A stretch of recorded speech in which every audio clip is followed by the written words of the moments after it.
को जवाब देती पलक झपकने भर में तेज रफ्तार से आ रही एक बड़ी सी ट्रक प्रियंका की कार से टकरा गई। ड्राइवर ने बचने के लिए कार दूसरी तरफ मोड़ दी, जिस वजह से उनकी कार एक और गाड़ी से टकरा गई। पल भर में प्रियंका की आंखों के सामने अंधेरा छा गया। उसे केवल यह महसूस हुआ कि उसके शरीर को किसी ने जोर से बाहर फेंक दिया और जमीन पर टायरों के फटे की आवाज उसके कानों में सुनाई देने लगी। हेलो हेलो प्रियंका, तुम ठीक हो? प्रियंका के फोन से राघव के चिल्लाने की आवाज आ रही थी। उसने गाड़ियों की टक्कर की आवाज सुन ली थी। प्रियंका ने कार के पीछे के शीशे खोल रखे थे, जिस वजह से टक्कर होते ही वो खिड़की से आधा बाहर आकर गिर गई थी। प्रियंका बहुत हिम्मत करके फोन अपने मुंह के करीब ले गई और टूटे फूटे शब्दों में राघव से बोली, कार ट्रक एक्सीडेंट। इससे पहले कि प्रियंका और कुछ बोल पाती वो बेहोश हो गई। कार का बम्पर बुरी तरह से कुचला गया था। ड्राइवर गाड़ी में ही बेहोश हो गया था। ट्रक का ड्राइवर मौका देखते ही भाग निकला। भीषण एक्सीडेंट के बाद वहां लोगों की भीड़ इकट्ठा हो गई। ट्रैफिक जाम लग गया। एम्बुलेंस, पुलिस, रेस्क्यू टीम और मीडिया थोड़ी ही देर में एक्सीडेंट वाली जगह पर पहुंच गए। वहां मौजूद लोगों ने प्रियंका को खींचकर पहले ही बाहर निकाल लिया था, लेकिन ड्राइवर को निकाल पाना मुश्किल था। रेस्क्यू टीम ने अपना काम शुरू किया और प्रियंका के साथ बाकी घायलों को बेहोशी की हालत में ही स्ट्रेचर पर लिटाया। ड्राइवर आगे वाली सीट पर होने के कारण मौत का शिकार हो चुका था। प्रियंका को जैसे ही एम्बुलेंस में ले जाने लगे, उसे होश आया और वो उठकर बैठ गई। मुझे जाना है, प्रियंका ने होश आते ही कहा और स्ट्रेचर से उतरने लगी। नर्स ने प्रियंका को पकड़ा और वापस स्ट्रेचर पर लिटाते हुए बोली, मैम आपकी हालत ठीक नहीं है, आपको हॉस्पिटल जाना जरूरी है। नहीं, आज मेरा फिनाले है, मैं उसे मिस नहीं कर सकती। कहते हुए प्रियंका स्ट्रेचर से उतरकर खड़ी हो गई। प्रियंका के सर से खून अब भी बह रहा था और उसके सीने में दर्द हो रहा था। नर्स की बहुत समझाने के बाद भी जब प्रियंका नहीं मानी तो नर्स ने कहा, ठीक है मैम, आपको जहाँ जाना होगा आप चले जाइएगा, लेकिन उससे पहले आप फर्स्ट एड ट्रीटमेंट करवा लीजिए। प्रियंका फर्स्ट एड ट्रीटमेंट के लिए मान गई। नर्स ने प्रियंका के सर पर पट्टी बांधी, लेकिन खून नहीं रुका। पट्टी के 4 लेयर लगाने के बाद खून बहना बंद हुआ। प्रियंका को हाथ और पैर पर भी खरोंचे आए थे। नर्स ने वहां भी पट्टी लगा दी। फर्स्ट एड ट्रीटमेंट होते ही प्रियंका ने ट्रैफिक पुलिस को अपने सारे कॉन्टैक्ट डिटेल्स दिए और वहां से चली गई। उसके सीने में लगातार दर्द हो रहा था। वो बार बार अपने हाथ से सीने को सहला रही थी। एक्सीडेंट की वजह से ट्रैफिक जाम लग गया था। 2 कदम बढ़ने तक का रास्ता नहीं था, लेकिन इस बार प्रियंका का इरादा मजबूत था। उसने चलकर जाना तय किया। घायल अवस्था में भी वो बेबाक अपनी मंजिल की ओर बढ़े जा रही थी। चलते चलते प्रियंका ने टाइम देखा और उसका हौसला पस्त पड़ गया। 11:15 बज गए थे और मंजिल अभी भी 7 किलोमीटर दूर थी। प्रियंका रोड पर ही बैठकर रोने लगी।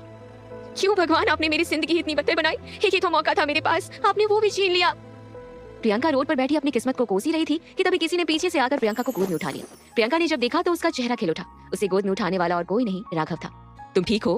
प्रियंका को गोद में उठाते हुए राघव ने पूछा। राघव देख सकता था कि प्रियंका को काफी चोट आई थी। उसने प्रियंका के जवाब का इंतजार भी नहीं किया और बोला, तुम्हें पहले हॉस्पिटल जाना चाहिए। नहीं, मुझे हॉस्पिटल नहीं जाना है, मुझे कॉम्पिटिशन की वेन्यू पर जाना है। प्रियंका जिद करते हुए बोली। राघव ने प्रियंका को डांट लगाते हुए कहा, जिंदगी में अभी और भी मुकाबले आएंगे, लेकिन जिंदगी गई तो वापस नहीं आएगी। जिद मत करो, डॉक्टर की जरूरत है तुम्हें। नहीं, अगर मैं आज इस कंपटीशन में पार्ट नहीं ले पाई तो मेरे जीने का कोई मतलब नहीं है। प्रियंका की आवाज में एक अटूट फैसला था जिसे कोई बदल नहीं सकता था। राघव ने कई बार प्रियंका को समझाने की कोशिश की, लेकिन नाकाम रहा। आखिर में वो उसे पास की सबसे बड़ी बिल्डिंग पर गोद में लिए ऊपर ले जाने लगा। हम लोग कहाँ जा रहे हैं? मुझे वेन्यू पर टाइम से पहुंचना है, प्रियंका ने राघव से पूछा। राघव उसे लेकर बिल्डिंग के टेरेस पर आ गया, जहाँ पर एक हेलीकॉप्टर खड़ी थी और ड्राइवर की सीट पर शुभम बैठा हुआ था। प्रियंका को देखकर शुभम ने हाय बोलने के लिए हाथ हिलाया। तुम्हें वेन्यू टाइम से पहुंचना है ना, तो अभी इससे बेटर ऑप्शन कोई नहीं है, राघव ने हेलीकॉप्टर की तरफ इशारा करते हुए प्रियंका से बोला। प्रियंका राघव की मदद से हेलीकॉप्टर में बैठ गई और शुभम को देखकर बोली, तुम चलाने वाले हो हेलीकॉप्टर? हाँ जी, फिलहाल तो आपके बेदर्द पति ने मुझे आधी नींद से उठाकर यही ड्यूटी सौंपी है, शुभम मजाकिया अंदाज में बोला। प्रियंका शुभम को हेलीकॉप्टर चलाता देख थोड़ा झिझक रही थी। शुभम ने प्रियंका की झिझक देखकर बोला, मैं प्रोफेशनल पायलट हूँ, आप चिंता मत कीजिए। प्रियंका ने शुभम की बात सुनकर राघव की तरफ देखा। राघव ने पलके झपकाकर शुभम की बात से सहमति जताई। शुभम ने हेलीकॉप्टर स्टार्ट किया और 15 मिनट में दूसरी बिल्डिंग के टेरेस पर जाकर उतार दिया। प्रियंका कूदकर हेलीकॉप्टर से उतर आ गई। राघव भी उतर गया। थैंक यू शुभम, प्रियंका ने शुभम को मुस्कुराकर थैंक यू कहा।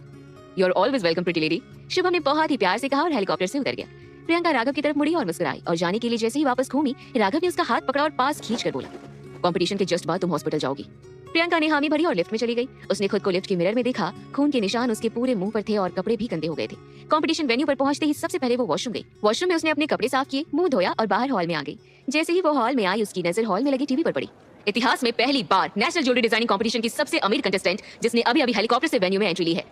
टीवी पर एंकर बोली जा रही थी। प्रियंका की हेलीकॉप्टर से आने वाली बात इंटरनेट पर आग की तरफ फैल गई। कुछ लोग उसे और राघव को कपल गोल्स के लिए कॉम्प्लीमेंट दे रहे थे, तो कुछ लोग प्रियंका को गोल्ड डिगर बुला रहे थे।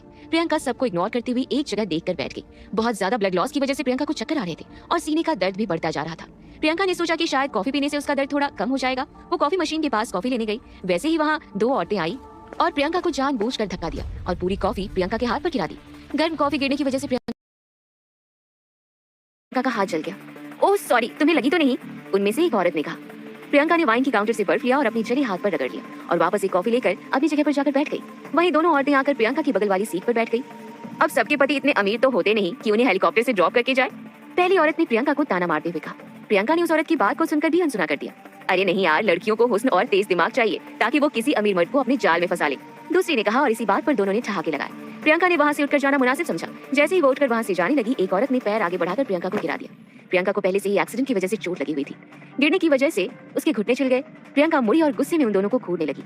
क्या हुआ, राघव तुम्हें गिरने से नहीं बचा पाया? पहली औरत ने हंसते हुए कहा। दूसरी औरत ने प्रियंका को गौर से ऊपर से नीचे तक देखा और बोली, क्या बात है, तुम्हारा पति हेलीकॉप्टर का इंतजाम कर सकता था लेकिन तुम्हारे लिए कपड़े नहीं ला सका। अरे यार समझा करना, डाउन टू अर्थ लड़की है, अपनी झुग्गी झोपड़ी वाला कल्चर फॉलो करना तो बनता है यार। दूसरी औरत ने भी प्रियंका का मजाक बनाते हुए कहा। प्रियंका बिना कहे वहां से वाइन शॉप पर गई और 2 वाइन से भरे ग्लास उठाकर लाई और दोनों औरतों पर वाइन फेंक दिया। मेरा राघव मेरे लिए कपड़े ला सकता है लेकिन मेरे एक इशारे पर तुम्हारा और तुम्हारे हस्बैंड्स दोनों की एंट्री बैन कर दी जाएगी। प्रियंका की हरकत और बात से दोनों औरतों के शरीर में आग लग गई। जैसे ही वो कुछ बोलने को हुई, प्रियंका उन्हें बीच में ही टोकते हुए बोली, अब और कुछ भी करने की कोशिश भी मत करना, अंजाम बहुत बुरा होगा। कहने के बाद प्रियंका स्वैग में जाकर अपनी जगह पर बैठ गई। दोनों औरतें प्रियंका की धमकी से डर गई और अपना गुस्सा पी कर रह गई। प्रियंका अपने डिजाइन रिवाइज करने लगी। दूसरी तरफ राघव और शुभम ऑडिटोरियम की तरफ बढ़ ही रहे थे कि शुभम ने कहा, अपना भाई तो छा गया। शुभम की बात राघव को समझ नहीं आई और उसने रुककर पूछा, क्या बात है? ब्रो, तुमने इंटरनेट पर आग लगा दी है, तुम्हारे और प्रियंका भाभी के नाम से हैशटैग्स एंड कपल गोल्स चल रहे हैं।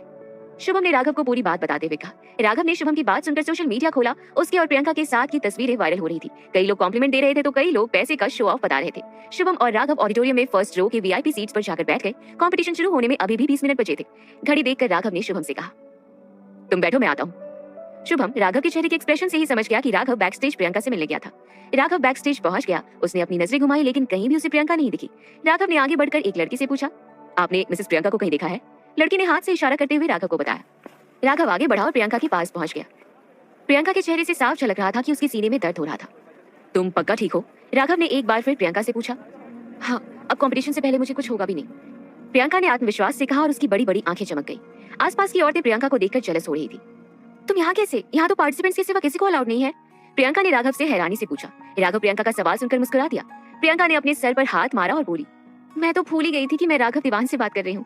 प्रियंका अभी बोली रही थी कि राघव ने प्रियंका की कमर पकड़कर अपनी ओर खींच लिया और उसको करीब लाते हुए बोला, ऑल द बेस्ट। प्रियंका ने आसपास देखा, सब उन्हें घूर रहे थे जिस वजह से प्रियंका अनकंफर्टेबल हो गई। प्रियंका को अनकंफर्टेबल देख राघव ने प्रियंका को छोड़ दिया और वापस आकर ऑडिटोरियम में बैठ गया। Ladies and gentleman, now we are going to start one of the most awaited finale. Stage पर से होस्ट की आवाज आई। कंपटीशन शुरू हो चुका था। प्रियंका नर्वस थी कि तभी उसे एक कॉल आया। वो कॉल अटेंड करने बाहर चली गई। अब हम आपको अपने कंटेस्टेंट से मिलवाते हैं। तालियों की गूंज के साथ स्वागत कीजिए हमारी सेमीफाइनल्स की विनर मिसेस प्रियंका दीवान का। होस्ट ने अपनी आवाज में उल्लास भरते हुए कहा। तालियों की गड़गड़ाहट से पूरा ऑडिटोरियम गूंज गया। लोग प्रियंका के स्टेज पर आने का इंतजार करते रह गए। आई थिंक कोई कंफ्यूजन है। एक बार फिर से हम स्वागत करते हैं अपनी सेमीफाइनल्स की विनर प्रियंका दीवान का। किसी को स्टेज पर ना देखकर होस्ट ने कहा। इस बार भी प्रियंका स्टेज पर नहीं आई। ऑडिटोरियम में बैठी ऑडियंस बातें बनाने लगी। शुभम राघव की तरफ झुककर धीमी आवाज में बोला, भाभी स्टेज पर क्यों नहीं आ रही? आखिर कहाँ गई प्रियंका? क्या डर कर उसने कंपटीशन से बैकआउट कर लिया? क्या प्रियंका की तबीयत ज्यादा बिगड़ गई? किसका कॉल आया था प्रियंका को? अब राघव आगे क्या करेगा?